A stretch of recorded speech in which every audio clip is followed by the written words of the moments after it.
Sun travels வடமாகாணத்தில் சட்டபூர்வமான அனுமதியுடன் இயங்குகின்ற visa consultants and ticket agent. உங்கள் பெறுமதியான கடவுச்சீட்டுகள், ஆவணங்கள் போன்றவற்றுக்கு பாதுகாப்பான அனுமதி பெற்ற நிறுவனம் சன் டிராவல்ஸ்.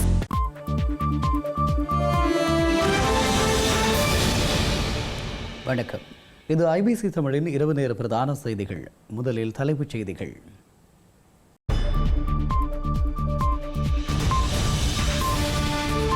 தமிழக முதல்வரை நேரில் சந்தித்தது தமிழ் தேசிய பேரவை. ஈழத்தமிழர் பிரச்சினைகளுக்கு தீர்வு கோரி கடிதம். வடக்கு ஆளுநரின் வர்த்தமானிக்கு இடைக்கால தடை. வவுனியா மேல் நீதிமன்றம் உத்தரவு. உயர்ந்த ஞாயிறு வழக்கு. பூஜித ஜெயசுந்தர நிலந்த ஜெயவர்தனவை விடுவிக்க மேல் நீதிமன்றம் மறுப்பு. மதுபோதையில் வாகனம் செலுத்தியுள்ள மொட்டு கட்சி உறுப்பினர் கைதின் பின்னர் காவல்துறை பிணை. சிங்கப்பூர் மருத்துவமனையில் முன்னாள் அமைச்சர் வேலு அனுமதி. லஞ்ச ஊழல் ஆணைக்குழு அழைத்த நிலையில் நகர்வு. உச்ச ஆன்மீக தலைவர் கமேனியின் இறுதி நிகழ்வு. அமெரிக்கா இஸ்ரேலுக்கு ஈரான் போர்க்கால எச்சரிக்கை.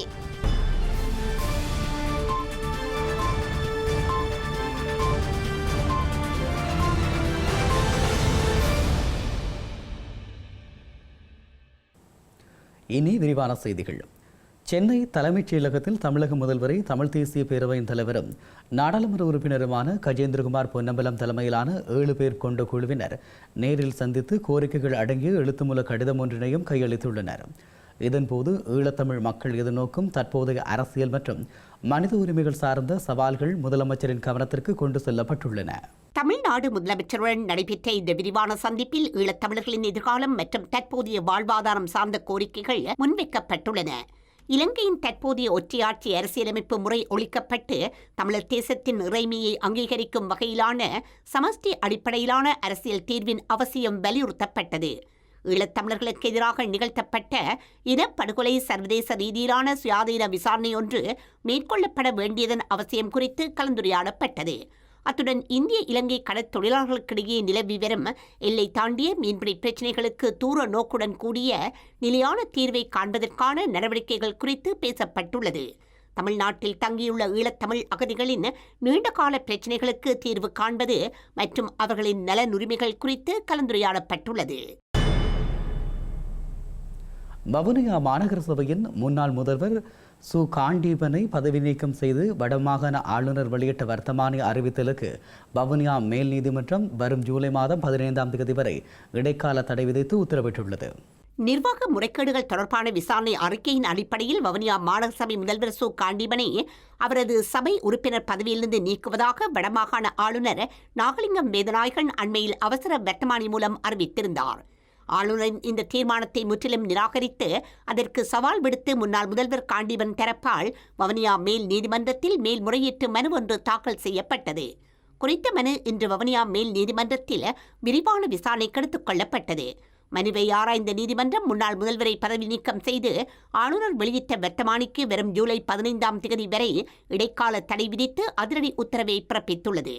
நீதிமன்றத்தில் மனுதாரரான முன்னாள் முதல்வர் காண்டீபன் சார்பில் ஜனாதிபதி சட்டத்தரணி எம்.ஏ. சுமந்திரன், சட்டத்தரணி கேசவன் சைந்தன் மற்றும் சட்டத்தரணி தியாபரன் ஆகியோர் முன்னிலையாகி வாதாடியிருந்தமை குறிப்பிடத்தக்கது.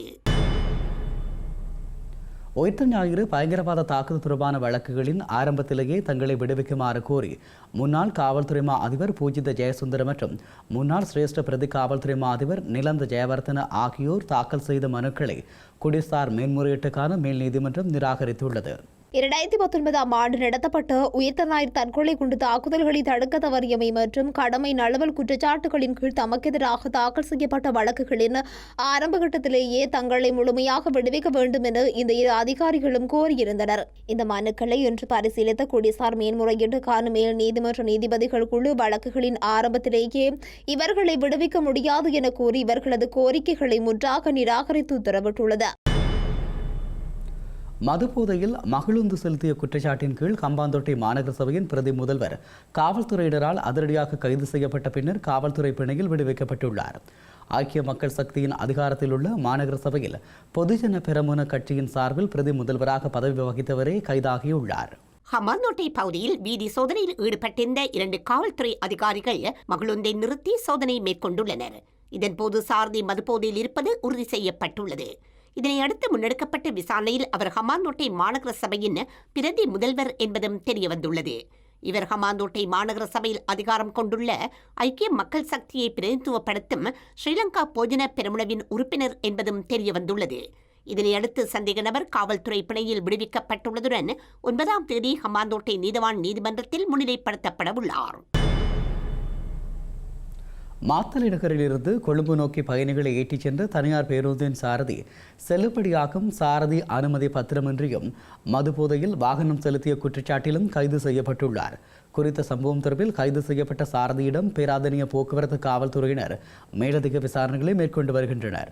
மாத்தளை நகரிலிருந்து கொழும்பு நோக்கி பயணிகளை ஏற்றிச் சென்ற தனியார் பேருந்தின் சாரதி மதுபோதையில் வாகனம் செலுத்திய குற்றச்சாட்டில் பிரதனியா போக்குவரத்து காவல்துறையினரால் கைது செய்யப்பட்டுள்ளார். வழமையான சோதனை நடவடிக்கையின் போது பேருந்து நிறுத்தி சாரதியிடம் மேற்கொள்ளப்பட்ட விசாரணைகளில் அவர் மதுபோதையில் இருந்திருக்கலாம் என்ற சந்தேகம் எழுந்ததை அடுத்து மேலதிக பரிசோதனைகள் மேற்கொள்ளப்பட்டன. அதன்படி வைத்திய பரிசோதனையில் சாரதி மதுபோதையில் இருந்தமை உறுதிப்படுத்தப்பட்டதாக காவல்துறையினர் தெரிவித்துள்ளனர். அத்துடன் குறித்த சாரதி செல்லுபடியாகும் ஓட்டுநர் உரிமமின்றி பேருந்து இயக்கியதும் விசாரணையில் தெரிய வந்துள்ளது. குறித்த சம்பவம் தொடர்பில் கைது செய்யப்பட்ட சாரதியிடம் பேரதனிய போக்குவரத்து காவல்துறையினர் மேலதிக விசாரணைகளை முன்னெடுத்து வருகின்றனர். இலங்கை மீண்டும் உலக வங்கியினால் உயர்தர நடுத்தர வருமானம் பெறும் நாடு என்று அந்தஸ்துக்கு உயர்த்தப்பட்டுள்ள நிலையில் இலங்கையில் வறுமை கோட்டின் கீழ் வாழும் மக்களின் எண்ணிக்கை 2 மடங்காக அதிகரித்துள்ளது என நாடாளுமன்ற உறுப்பினர் கர்சடி சில்வா தெரிவித்துள்ளார். உலக வங்கியின் புதிய வகைப்படுத்தல் தொடர்பில் ஊடகங்களுக்கு கருத்து வெளியிடும் போதே அவர் இதனை தெரிவித்துள்ளார். இலங்கையின் மொத்த தேசிய வருமானம் டாலர் கணக்கீட்டில் உலக வங்கியின் வரம்பை தாண்டியதன் காரணமாக 2வது முறையாக உலக வங்கியினாலும் உயர் நடுத்தர வருமானம் பெறும் நாடு என்ற அந்தஸ்துக்கு உயர்த்தப்பட்டுள்ளதாக நாடாளுமன்ற உறுப்பினர் ஹர்ஷடி சில்வா தெரிவித்துள்ளார். இதற்கு முக்கிய காரணம் 2023 மற்றும் 2024 காலப்பகுதியில் டாலருக்கு நிகரான இலங்கை ரூபாவின் பெறுமதி 370 300 ரூபாவுக்கு வலுவடைந்ததை தவிர ஒட்டுமொத்த நாட்டின் உண்மையான பொருளாதார வளர்ச்சி அல்ல எனவும் அவர் தெரிவித்துள்ளார். கடந்த 2019ஆம் ஆண்டில் இலங்கை முதன்முறையாக இந்த உயர் நடுத்தர வருமான நிலையை எட்டிய போதிலும் நாட்டின் மக்கள் தொகையில் வறுமை விகிதம் 11.5% மட்டுமே காணப்பட்டது எனவும் அவர் சுட்டிக்காட்டியுள்ளார். ஆனால் தற்போது 2025ஆம் ஆண்டின் இறுதியில் அதே இலக்கை நாம் மீண்டும் தொட்டுள்ள போதிலும் நாட்டின் வறுமை விகிதம் 22.1% அதாவது 2 மடங்காக உயர்ந்துள்ளது எனவும் அவர் தெரிவித்துள்ளார்.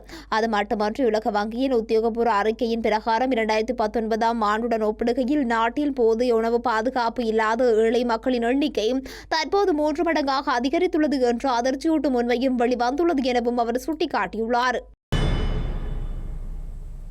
ஸ்ரீலங்கா அரசாங்கத்தின் அண்மைய எரிபொருள் விலை குறிப்பு மக்களை ஏமாற்றும் நடவடிக்கை என பிவித்துரு ஹெல உரிமைய கட்சியின் தலைவர் சட்டத்தரணி உதய கம்மன்பில குற்றம் சாட்டியுள்ளார்.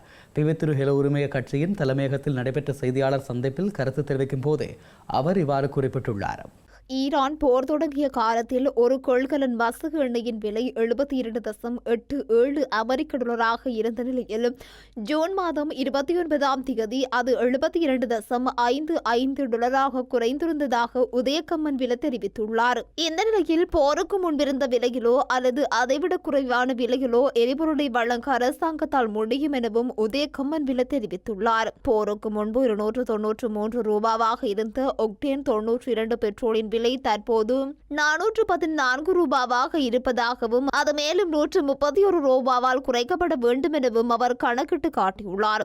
அதேபோல் ஆட்டோ டீசல், ஒக்டேன் 95 பெட்ரோல் மற்றும் சூப்பர் டீசல் ஆகியவற்றின் விலைகளும் குறிப்பிடத்தக்க அளவில் மேலும் குறைக்கப்பட வேண்டும் எனவும் அவர் வலியுறுத்தியுள்ளார். அதிக விலைக்கு வாங்கிய எரிபொருள் கையிருப்பில் இருப்பதாக அரசாங்கம் கூறும் விளக்கம் நம்பகமற்றது எனவும் உலக சந்தையில் விலை குறைந்தும் அதன் நன்மையை மக்களுக்கு வழங்காமல் இருப்பது இடைத்தரகர்கள் ஊழலை மறைக்கும் முயற்சியாக இருக்கலாம் எனவும் அவர் குற்றம் சாட்டியுள்ளார். இதேவேளை முன்னாள் ராணுவ உளவுத்துறை பிரதானி சுரேசலையின் கடவுச்சொல் விவகாரம் குறித்து கருத்து வெளியிட்ட கமன்வில்ல விசாரணைக்கு ஒத்துழைக்கும் வகையில் கடவுச்சொற்களை வழங்குமாறு அரசாங்கம் வலியுறுத்துவது சட்டத்திற்கு முரணானது எனவும் தெரிவித்துள்ளார். குற்றவியல் நடைமுறை சட்டத்தின் கீழ் குற்றம் சாட்டப்பட்ட ஒருவரை தனக்கு எதிரான விசாரணைக்கு உதவுமாறு கட்டாயப்படுத்த முடியாது என்றும் அமைதியாக இருக்க அவருக்கு உரிமை உள்ளதாக அவர் குறிப்பிட்டுள்ளார். இலங்கையை சுற்றியுள்ள சில குறிப்பிட்ட கடல் பிராந்தியங்களில் பலத்த காற்று வீசக்கூடுவதுடன் கடல் பகுதியில் மிகவும் கொந்தளிப்பாக காணப்படும் என ஸ்ரீலங்கா வளிமண்டலவியல் திணைக்களம் அவசர எச்சரிக்கை விடுத்துள்ளது. நிலவும் இந்த ஆபத்தான வானிலை காரணமாக கடற்படையினரும் அண்டிய கடற்தொழிலாளர்களும் மிகவும் அவதானத்துடன் செயற்படுமாறு கேட்டுக்கொள்ளப்பட்டுள்ளனர். காங்கேசன்துறையிலிருந்து மன்னார் வழியாக கட்பெட்டி வரையிலும், மாத்திரையிலிருந்து ஹம்பாந்தோட்டை வழியாக பொத்துவில் வரையிலும் உள்ள கடற்பகுதிகளுக்கு பலத்த காற்று மற்றும் கடல் கொந்தளிப்பாக காணப்படும் என ஸ்ரீலங்கா வளிமண்டலவியல் திணைக்களம் தெரிவித்துள்ளது. குறித்த கடலோர பகுதிகளில் மணிக்கு 55 முதல் 65 கிலோமீட்டர் வேகத்தில் பலத்த காற்று வீசுவதால் அவ்வப்போது கடல் மிகவும் கொந்தளிப்பாக இருக்கும் என அறிவிக்கப்பட்டுள்ளது. ஸ்லாவத்திலிருந்து பொத்துவில் வரை கொழும்பு, காலி மற்றும் ஹம்பாந்தோட்டை வழியாக உள்ள கடலோர பகுதிகளில் அலைகளின் உயரம் சுமார் 2 முதல் 2.5 மீட்டர் வரை அதிகரிக்கக்கூடும் எனவும் எதிர்வு கூறப்பட்டுள்ளது. இதனால் கடற்படை மற்றும் கடற்தொழிலாளர்கள் இது தொடர்பாக வெளியிடப்படும் எதிர்கால முன்னறிவிப்புகளை கவனத்துடன் பின்பற்றுமாறு கேட்டுக் கொள்ளப்பட்டுள்ளனர். திருகோணமலை பட்டினமும் சூழலும் பிரதேச ஒருங்கிணைப்பு குழு கூட்டம் இன்று காலை பிரதேச செயலக மாநாட்டு மண்டபத்தில் மிக முக்கியமான தீர்மானங்களுடன் நிறைவடைந்துள்ளது. திருகோணமலை பட்டினமும் சூழலும் பிரதேச ஒருங்கிணைப்பு குழு கூட்டம் இன்று பிரதேச செயலக மண்டபத்தில் இடம்பெற்றுள்ளது. பிரதேச செயலாளர் என் மதிவதனன் ஒருங்கமைப்பில் பிரதேச அபிவிருத்தி குழு தலைவரும் திருகோணமலை மாவட்ட நாடாளுமன்ற உறுப்பினருமான ரொசான் அக்மிமன தலைமையில் இடம்பெற்றது. திருகோணமலை மேகேசர் விளையாட்டு மைதானத்தில் புனரமைப்பு பணிகள் தொடர்பிலும் இதனை மீள கட்டுமான பணியை முன்னெடுப்பது தொடர்பிலும் இதன்போது கலந்துரையாடப்பட்டது. அத்துடன் பிரதேசத்தின் வளர்ச்சி இலக்காக கொண்ட முன்னேற்ற மூலாய்வு தொடர்பிலும் எதிர்கால மாநகர அபிவிருத்தி தொடர்பிலும் இதன்போது கவனம் செலுத்தப்பட்டது. குறித்த கூட்டத்தில் திருகோணமலை மாவட்ட நாடாளுமன்ற உறுப்பினர்களான சண்முகம் குகதாசன், இம்ரா மாக்ரோ மற்றும் திருகோணமலை மாநகர சபை முதல்வர் க செல்வராசா, திருகோணமலை பட்டினமும் சூழலும் பிரதேச சபை தவிசாளர் வி சுரேஷ், துணைக்கள தலைவர்கள், முப்படைகளின் உயர் அதிகாரிகள் என பலரும் கலந்து கொண்டிருந்தனர். உடல்நலக்குறைவு காரணமாக சிங்கப்பூர் மருத்துவமனையில் திமுக முன்னாள் அமைச்சர் ஏவ வேலு அனுமதிக்கப்பட்டுள்ளார். விசாரணை ஒன்றிற்காக லஞ்ச ஊழல் ஆணைக்குழுவின் முன்னிலையாகுமாறு அழைக்கப்பட்டிருந்த நிலையில் அவரது வழக்கறிஞர் இதனை வெளிப்படுத்தியுள்ளார். திமுக முன்னாள் அமைச்சர் ஏவ வேலு மீது லஞ்ச ஒழிப்புத்துறை காவல்துறையினர் கடந்த சில நாட்களுக்கு முன்பு வழக்கு பதிவு செய்தனர். நெடுஞ்சாலைத்துறையில் பணிகளை மேற்கொண்டதில் முறைகேடு நடந்திருப்பதாக எழுந்த குற்றச்சாட்டின் பேரில் அவர் மீது வழக்கு பதிவு செய்யப்பட்டது. சாலைகளை அமைக்காமலேயே சாலைகளை போட்டதாக கூறி மோசடி நடந்திருப்பதாக எழுந்த குற்றச்சாட்டின் பேரில் வேலு மற்றும் அதிகாரிகள் மீதும் வழக்கு பாய்ந்தது. இந்த வழக்கில் இன்று லஞ்ச ஒழிப்புத்துறையில் இன்று முன்னிலையாக வலியுறுத்தி வேலுக்கு சமன் அனுப்பப்பட்டது. உடல்நலக்குறைவு காரணமாக சிங்கப்பூரில் உள்ள மருத்துவமனையில் அவர் சிகிச்சை பெறுவதாகவும் மேலும் 10 நாட்களுக்கு அவர் மருத்துவ சிகிச்சை பெற மருத்துவர்கள் அறிவுறுத்தியுள்ளதாகவும் அவரது வழக்கறிஞர் தெரிவித்துள்ளனர். இந்த நிலையில் சிகிச்சைக்கு பின் விசாரணைக்கு அவர் முழு ஒத்துழைப்பு அளிப்பார் எனவும் அவர் தெரிவித்துள்ளார். ஈரானில் அமெரிக்க ஆஸ்திரேலிய தாக்குதலில் கொல்லப்பட்ட அதன் உச்ச ஆன்மீக தலைவர் அயத்துல்லா அலி ஹமேனியின் இறுதி நிகழ்வுகள் ஆரம்பமாகியுள்ள நிலையில் இந்த நாட்களில் எந்தவொரு தாக்குதல்களையும் நடத்தக்கூடாது என அமெரிக்காவுக்கும் இஸ்ரேலுக்கும் ஈரான் கடும் எச்சரிக்கை விடுத்துள்ளது. ஈரானுடனான அமெரிக்க இஸ்ரேல் ஆன்மீக போரில் கடந்த பிப்ரவரி 28 அன்று நடத்தப்பட்ட வான்வெளி தாக்குதலில் கொல்லப்பட்ட உச்ச தலைவர் அயத்துல்லா அலி கொமைனியின் உடல் அடங்கிய பேழை அவர் பலியாகி 4 மாதங்களுக்கு பின்னர் இன்றுதான் முதல் முறையாக உலகம் கண்டுள்ளது. தற்போது டெஹ்ரானின் கிராண்ட் மசல்லா எனப்படும் கொமைனி பெரிய பள்ளிவாசல் வளாகத்தில் இமாம் ஹுசைன் ஆலயத்தின் புனித கொடி போர்த்தப்பட்ட நிலையில் அவரது உடல் அடங்கிய பேழை வைக்கப்பட்டுள்ளது. ஈராக்கில் உள்ள இமாம் ஹுசைனின் தர்காவிலிருந்து இந்த கொடி அயத்துல்லா அலி கொமைனிக்காக கொண்டுவரப்பட்டது. மேற்கத்திய நாடுகளுக்கு எதிரான தனது பிரகடனப்படுத்தப்பட்ட எதிர்ப்பின் சின்னமான முஷ்டியை உயர்த்திய கொமைனியின் புகைப்படங்கள் இந்த பள்ளிவாசல் வளாகத்தில் எங்கும் காணப்படுகின்றன. அலி கொமைனியின் உடல் அடங்கிய பேழைக்கருகில் அவருடன் சேர்த்துக் கொல்லப்பட்ட அவரது மூர்த்த மகள் சையதி போஷ்ரா ஹொசைனி கொமைனி, மருமகன் மிஸ்தா உல்பா ஹோடா பாகேரி, அவரது மருமகள் ஜஹ்ரா ஹத்தாத் அடெல் மற்றும் அவரது 14 மாத பேத்தி ஜஹ்ரா முகமதி கோல் பைகானி ஆகியோரின் உடல் அடங்கிய பேழைகளும் இருந்தன. இன்று சர்வதேச பிரதிநிதிகளின் நேரடி அஞ்சலி ஆரம்பமாகியுள்ள நிலையில் 30 நாடுகளின் தலைவர்கள் மற்றும் உயர் அதிகாரிகள் இதில் பங்கெடுத்து வருகின்றனர். எனினும் ஐரோப்பிய நாட்டு தலைவர்களுக்கு இந்த நிகழ்விற்கான அழைப்பு விடுக்கப்படவில்லை. நாளை தொடங்கும் 3 நாள் தேசிய அஞ்சலி நிகழ்வுகளில் தெஹ்ரானில் மட்டும் சுமார் 15 முதல் 20 மில்லியன் மக்கள் பங்கேற்பார்கள் என்று அதிகாரிகள் எதிர்பார்க்கின்றனர். செய்திகளின் நிறைவாக மீண்டும் தலைப்புச் செய்திகள்.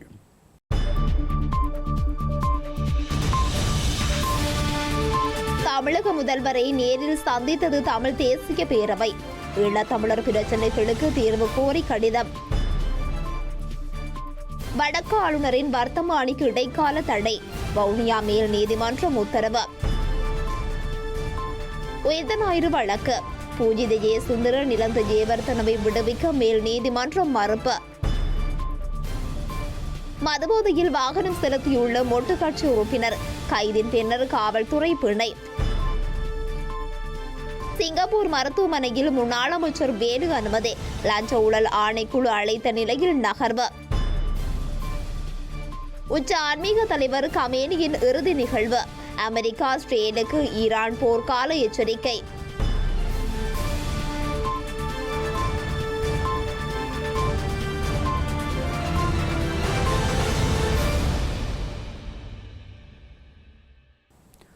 இத்துடன் ஐபிசி தமிழின் இரவு நேர பிரதான செய்திகள் நிறைவு பெற்றன. உடனுக்குடன் செய்திகளை அறிந்து கொள்ள IBC Tamil.com என்ற எமது இணையதளத்தை பார்வையிடுங்கள். வணக்கம்.